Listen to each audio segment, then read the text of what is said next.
Can you please tell me your name, your rank, and how long you were on the Emmons? Okay, my name is Harold J. I went on the Emmons as electrician's mate third class, and I was on the Emmons for, I think, 9 months. No, 11 months. And when did you join the Emmons? I was on the commissioning detail. I was stationed in Charleston Navy Yard, and that's when I first saw the ship. And it was a beautiful ship. And I was in the commissioning of the ship. And I was with the ship when it went to South America for its shakedown.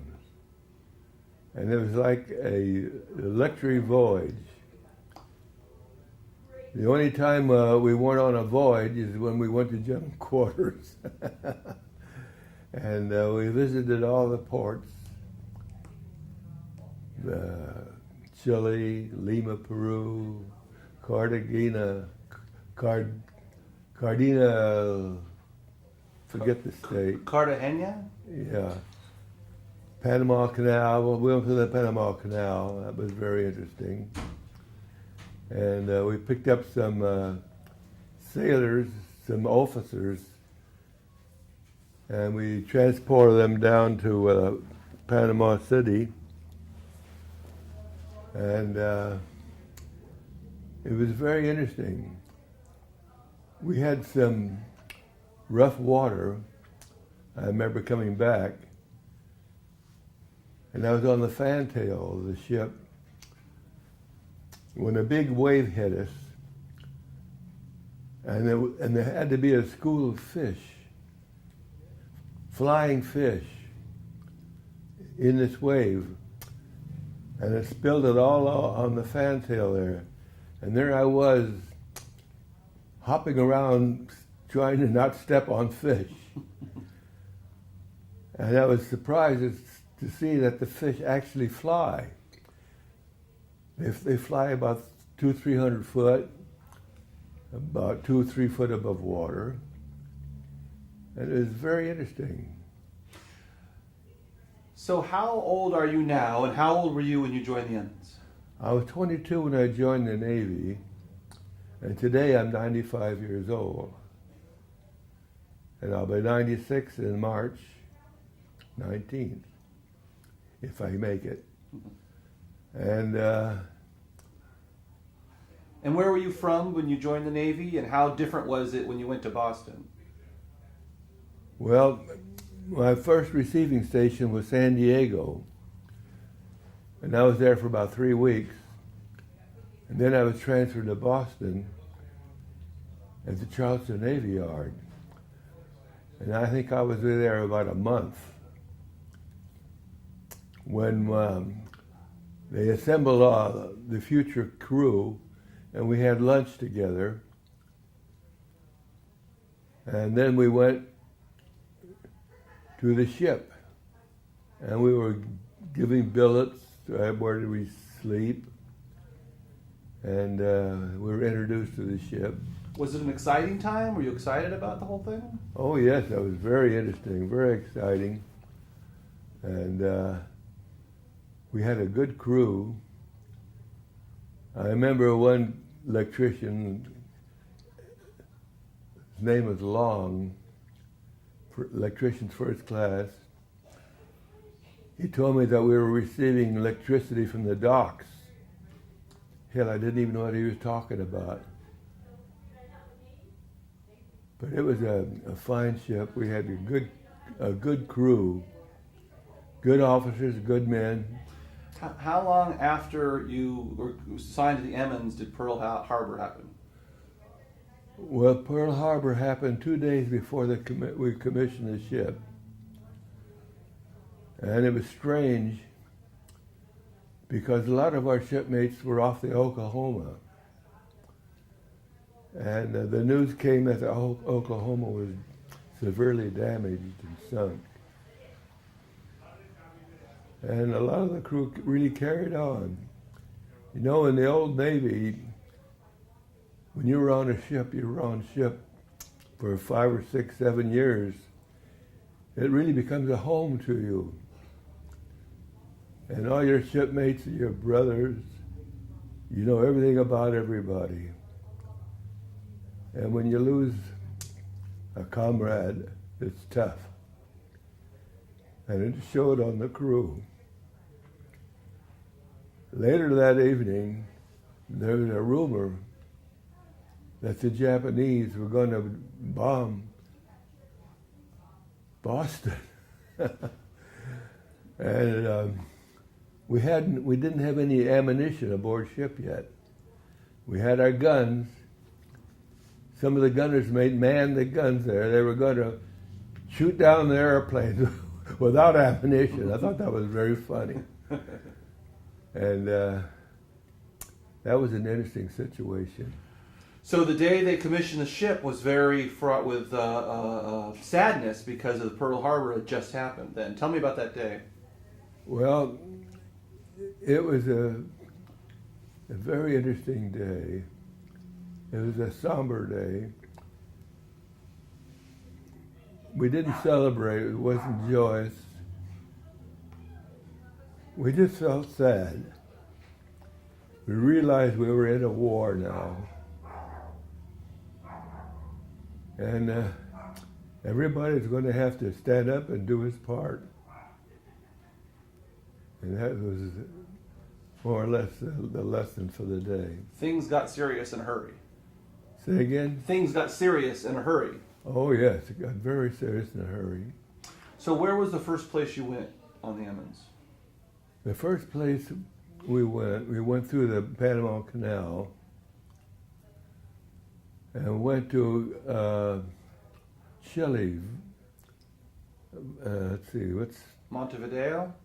No, the other main city. You know, at 95 you lose your memory, and I've lost it. Well, what did you do in Chile, and what were your impressions of Chile? Well, I didn't have liberty in Chile.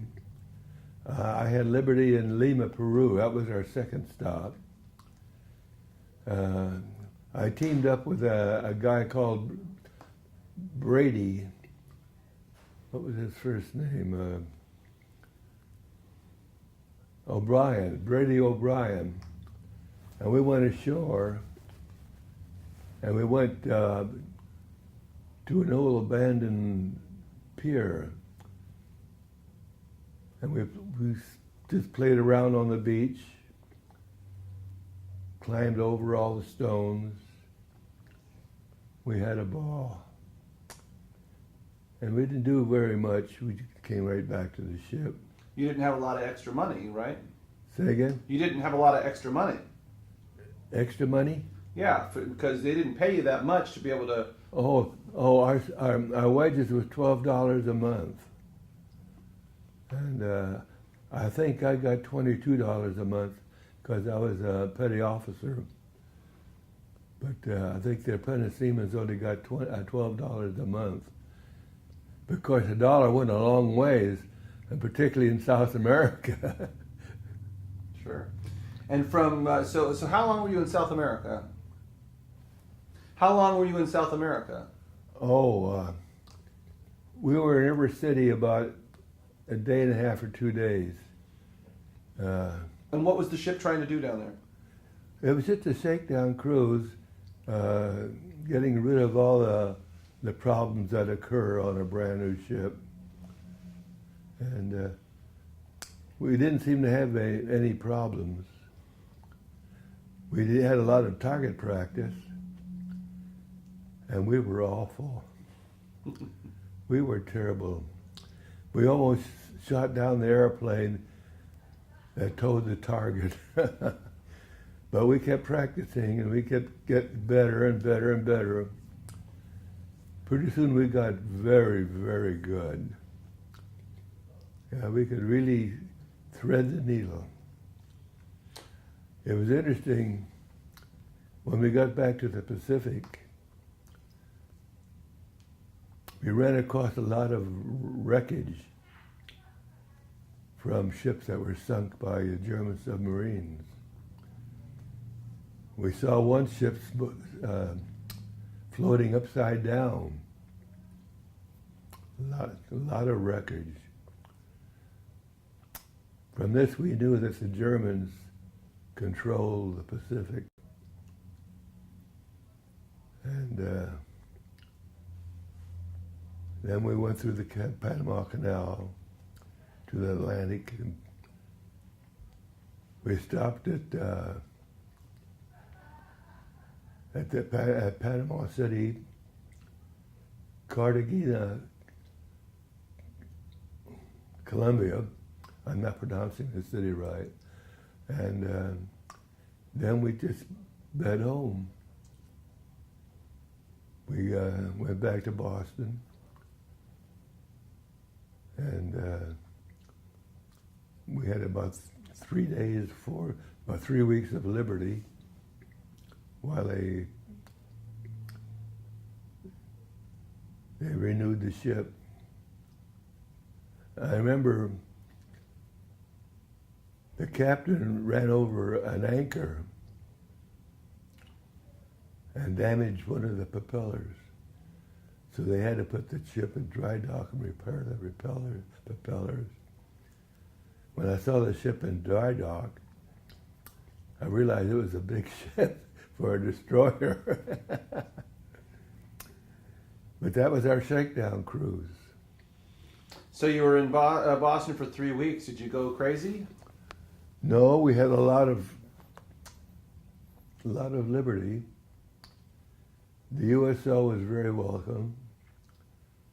I met a girl there. Her name was, what was her name? I'll think of her name. And we paired up. We had a ball.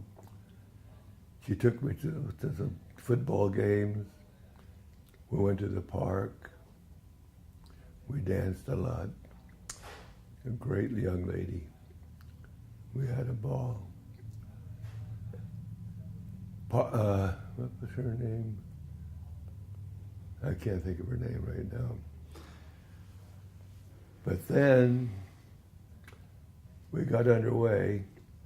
We had 3 sister ships, the Rodman, the Hamilton, and what was the third ship? Anyway, we were a group, and we always sailed together.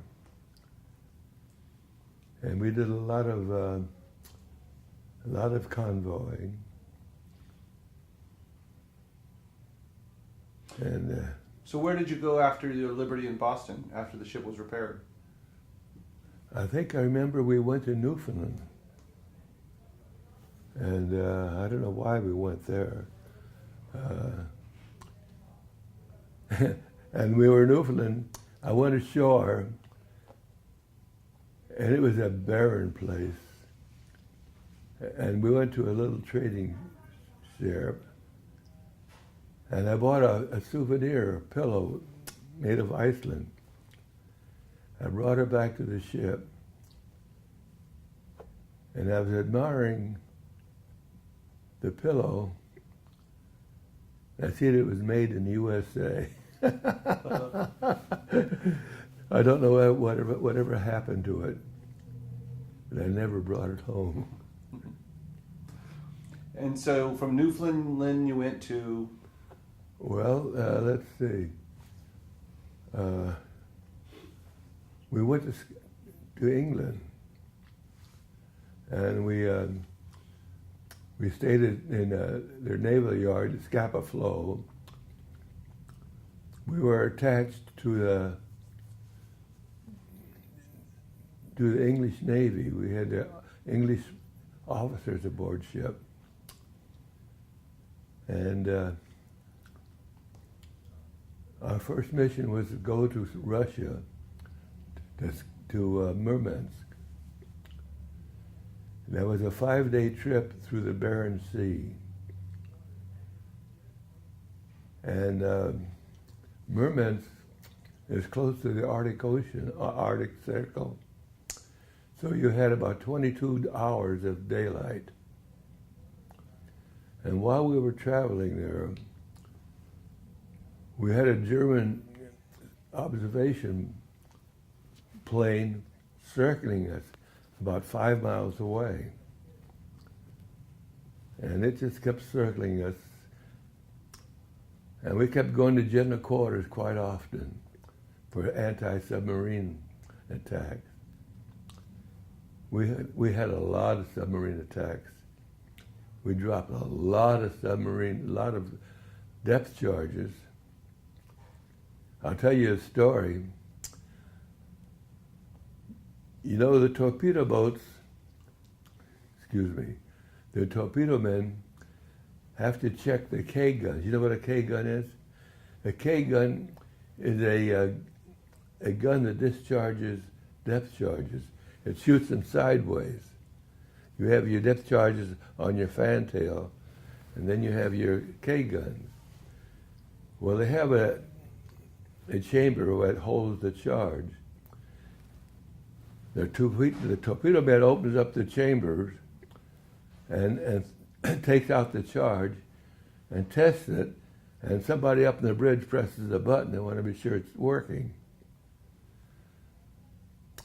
Well, we were sitting around watching, and he puts the chambers, the charge back and closes it. And as soon as it closes, it discharges and shoots the depth charge. We had a cruiser with us. There was three destroyers and a cruiser. And the depth charge fell right in front of the cruiser, and the cruiser had to turn to avoid it. It would have sunk the cruiser. Yeah, there was a lot of hullabaloo about that. Did you get any submarines in all those depth charges? Say again? Did you sink any submarines with all those depth charges?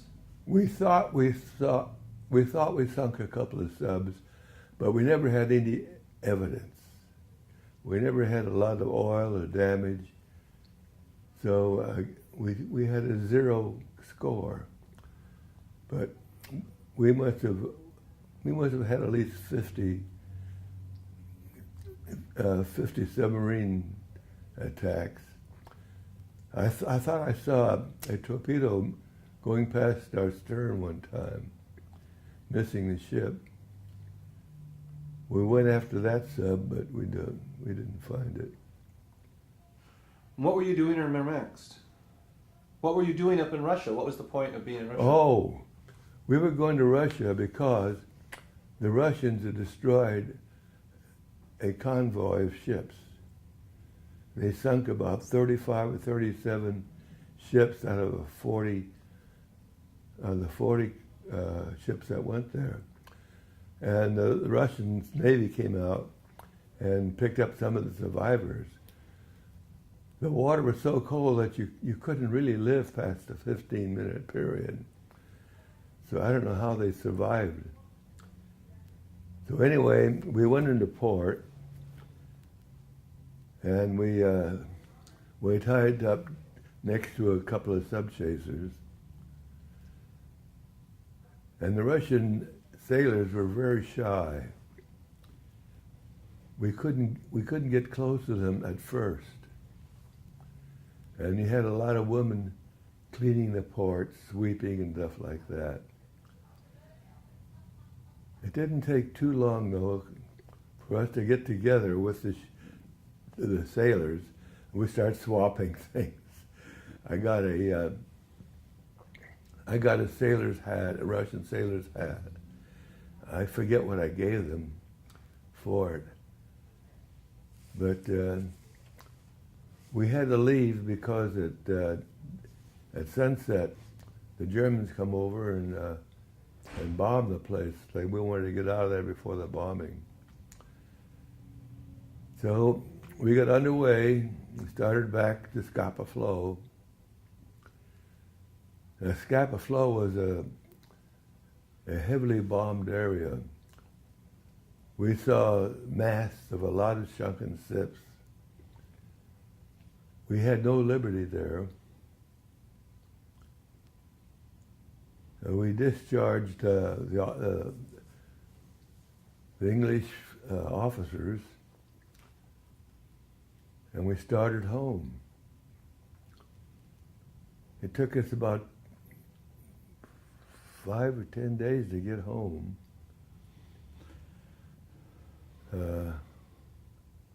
Back to Boston. Back to Boston. And there, I volunteered to go to firefighting school.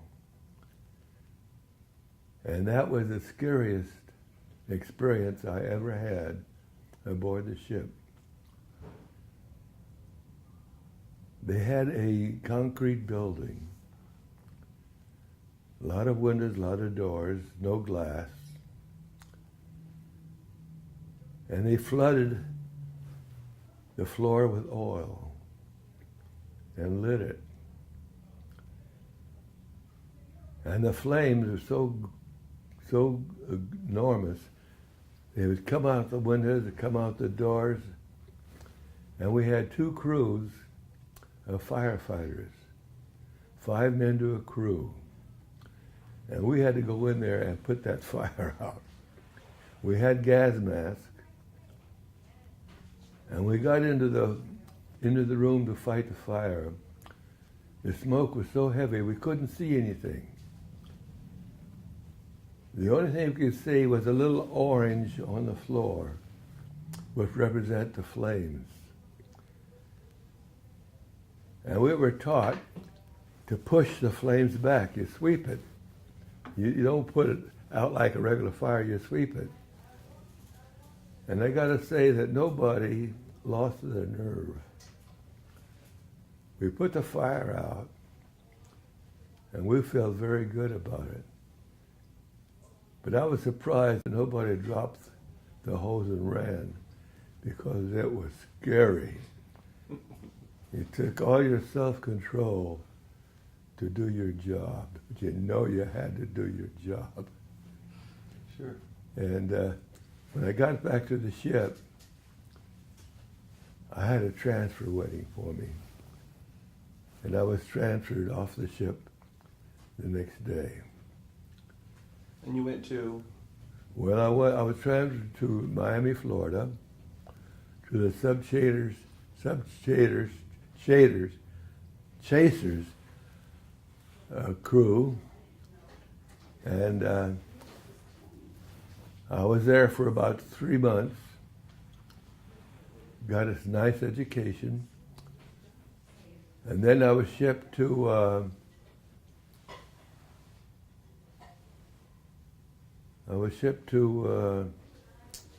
I can't remember the receiving station, to pick up a subchaser.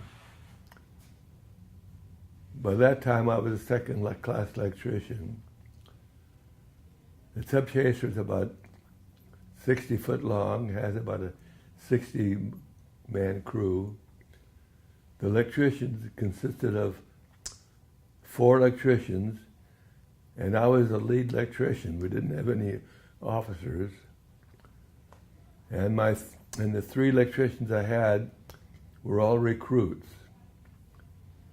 So I had my job set up for me. And we were stationed in, where were we stationed? In New York. New York was our port. And we had a convoy duty between New York and Guantanamo Bay. And we had to go through an area called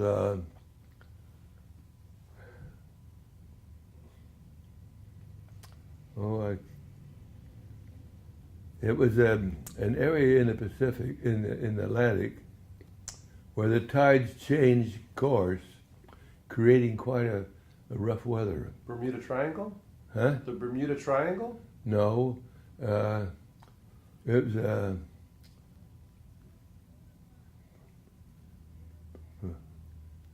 I can't remember the word. So what was the ship and how long were you on it? What was the ship and how long were you on it? Oh, it was a PC-623. It was, I was on it for about a year. And we had one incident, I remember. About midnight, we went to general quarters. We thought we ran across a submarine on the surface. And my general quarters was, I was on deck. I was, God, my memory is going to hell.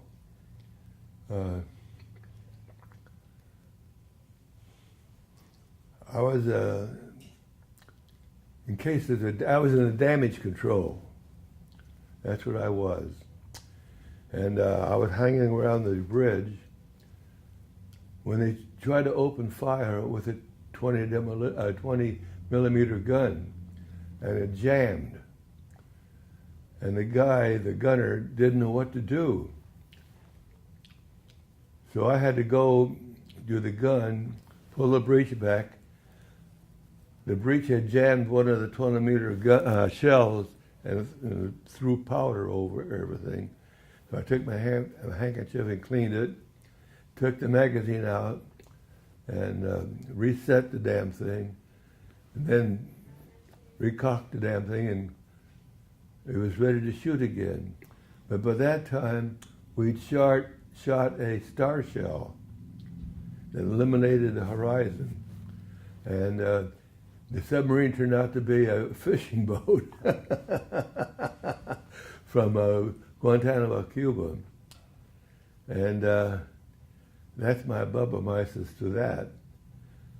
And then did you transfer off that boat and went on another ship? Then you transferred to another ship after that? No. We had another small incident. We got back to New York. Wait a minute. I'm skipping a lot of time. I'm going back to the day that we were commissioned, and our first trip alone.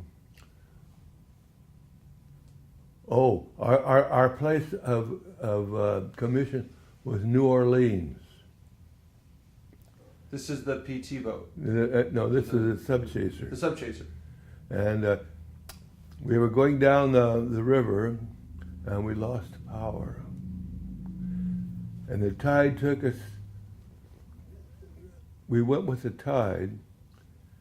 We had no control of the ship, and the ship started to turn broadside, and another ship was coming right towards us, and it was going to hit us. So we had what they call a fender. It was a wick deal about 18 inches in diameter, about 3 foot high.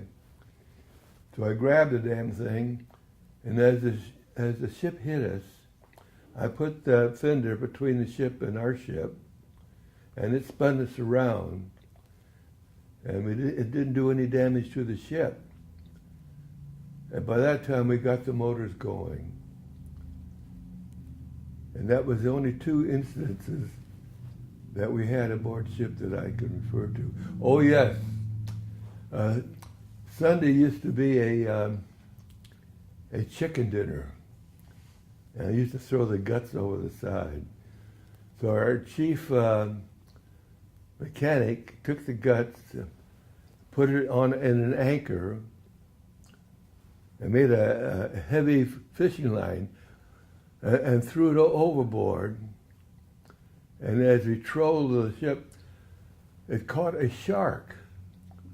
It was a great big shark. It was so big we couldn't manually pull it aboard ship. We had to use the davits, to get it aboard. And everybody wanted teeth for a souvenir. They cut it open, and he must have had everything to eat except a human being. We didn't put any human evidence to him. What was interesting, he didn't die very suddenly. Even as he was hooked up, his mouth would grab, he would have spasms. I don't know what they did to the shark, whether they threw him overboard or what, but his teeth were all gone. They took a hammer and knocked it out. And everybody got souvenirs. And I made first class electrician at the time. And can we postpone? You need to go to the bathroom? Can you hold it for a second? Sure, absolutely. Okay, so we're continuing. Okay. So at the time, I was very close to the captain. And he mentioned in about a 10-second conversation about officers training. I didn't think too much about it. But after that, I was transferred again, sent back to Miami, Florida, where I picked up a DE called the Varian 798. It was a ship that really didn't do anything but convoy. After I was on there for about a year, and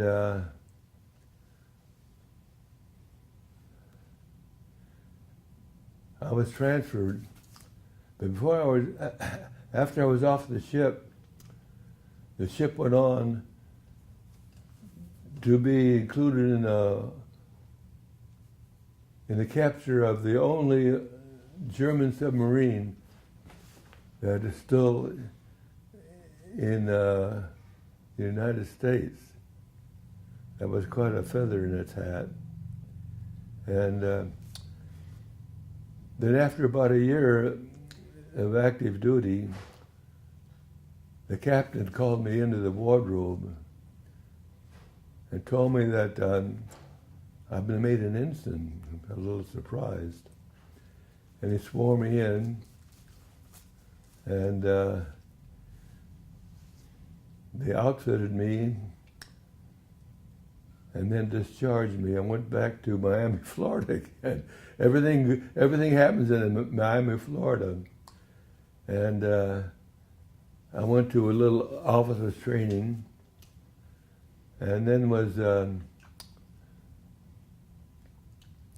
given a billet in a ship called Walter X. Young. The Walter X. Young is a DE that was converted into an attack warship and were carried underwater demolition units.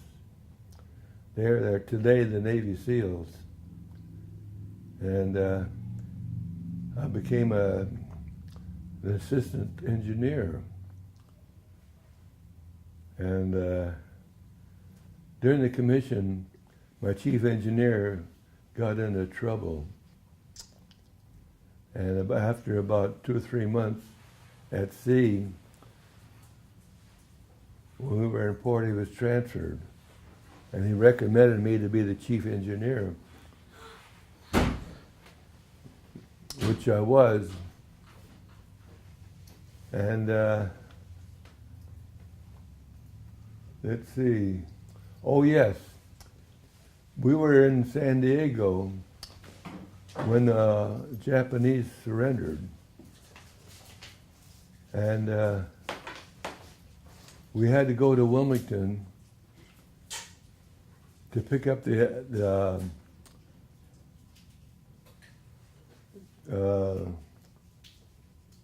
hi, sweetheart.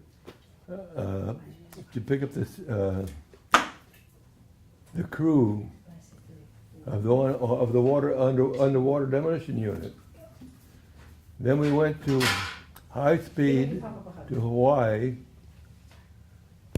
stayed there overnight and refueled, and then we went high speed to Tokyo Bay.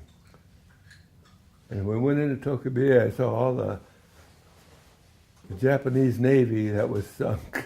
All right, you guys want to run in real quick and give him a Yeah, hug? give Papa a hug. We're gonna give up, but we gotta go. Hurry up, hurry up, hurry up. Somebody wants to say hi to you real quick. Okay.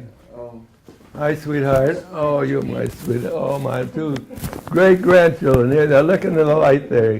Get a good look at you so everybody can see my two wonderful children. Give Papa a Oh, you kiss. look just adorable. Doesn't she look nice? And you look nice too. We've been playing tennis this morning. We're gonna go to the And you pool. sound nice. I can't see you Oh, because of the thank you, light. Harold. Good morning. All all right. right, we're almost done. They We're want almost to say Okay. hi. Thank you. Come on, guys, let's go. Come on, James. If you want to join us at UK, we'll be in the pool. All right, so continuing. So basically, once guys, you got to be quiet. We're going up. Once, hold on, let me just fix your mic here. Once the war was over, how did you react? Well, I remember being in my stateroom. We were going home. I walked out of the stateroom and looked over the horizon. Beautiful water, everything was calm. And I said out loud, I made it! Yeah, but while in in Tokyo, our job there was with the Japanese Navy. They cooperated with us very well, and we reconnoitered the whole beach in Japan to find out where the best location was for the army to go in.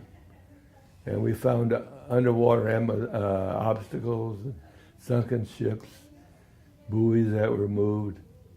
We were there about a month. And then we went home. We stopped at Iwo Jima to refuel, stayed there overnight, and then went high speed to New York. When did you hear that the USS Emmons was attacked? Oh, yeah, that was rough. Yeah, we took some Marines back to Hawaii with us. Yeah, we forgot we stopped at Hawaii on the way home. And one was a high school friend of mine. So we sat down and both shot the breeze. He told me about all his experiences, and I told him about mine. And when I told him about the Emmons, he told me, which wasn't true, that all hands were lost. And that was a terrible blow to me. I lived with that for 50 years. And one day, Pepper and I said, let's go on the internet and see what there is on Emmons.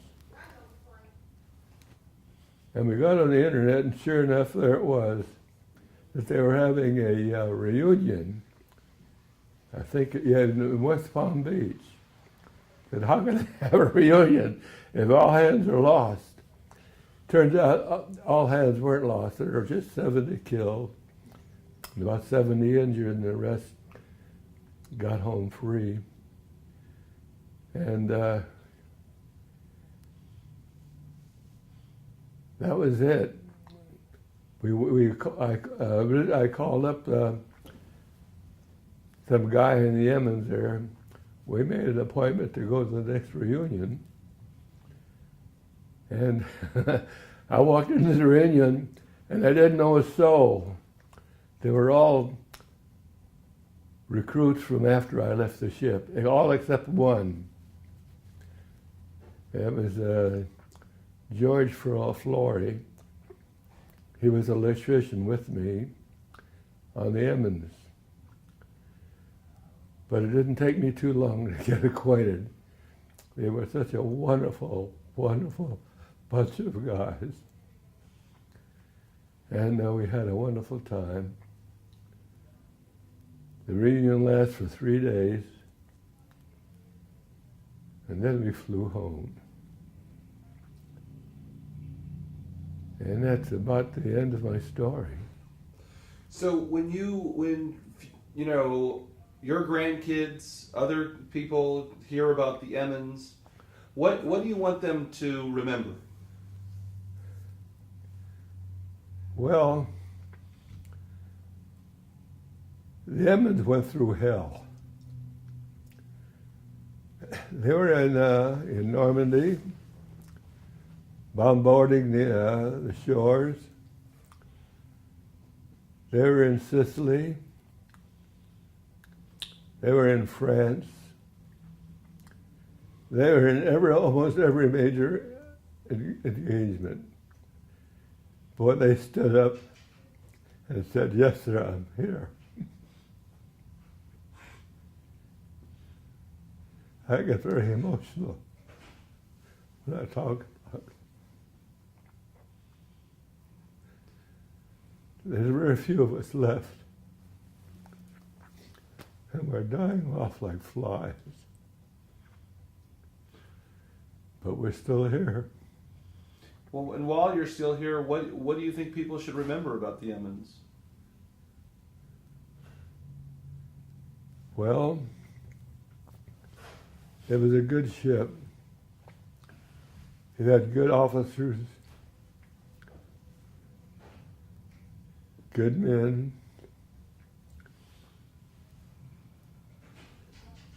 and everybody stood up and did their part. It was a good fighting ship. That's about it. Very good. Thank you very much. Thank you. It was a pleasure being here. Thank you for his invite.